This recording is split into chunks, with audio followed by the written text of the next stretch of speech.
Mantan Wapres Jusuf Kalla, JK, khawatir demokrasi Indonesia akan kembali ke jalanan seperti awal era reformasi jika wakil-wakil rakyat tidak memperhatikan aspirasi rakyat.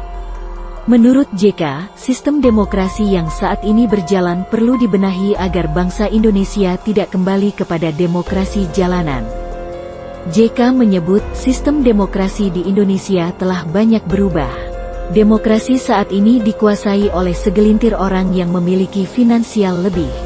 Sistem demokrasi kita sekarang ini agak rancu dan tidak menghasilkan sesuatu yang kita harapkan, ucap JK dalam webinar kebangsaan menyambut Munas ke-5 PKS bertajuk Partisipasi Masyarakat Sipil dalam Membangun Demokrasi yang Sehat, Jumat malam, 20/11.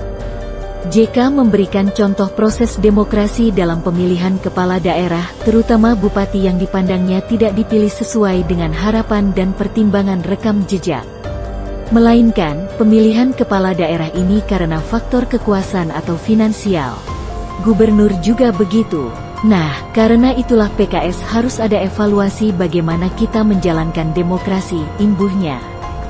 Mantan Ketua Umum Partai Golkar ini menambahkan, apabila demokrasi Indonesia dijalankan secara formal, maka masyarakat yang memilih calon kepala daerahnya akan datang ke TPS dan menghitung secara baik.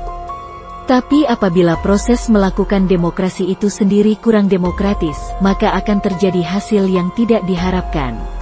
Oleh karena itu, apa yang terjadi dewasa ini tentu harus kita perbaiki, katanya. Perbaikan sistem perlu dilakukan karena JK khawatir demokrasi akan kembali ke jalanan seperti pada era reformasi.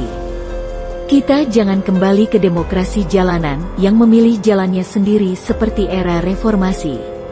Ini bisa kembali apabila wakil-wakil yang dipilihnya tidak memperhatikan aspirasi, tutupnya.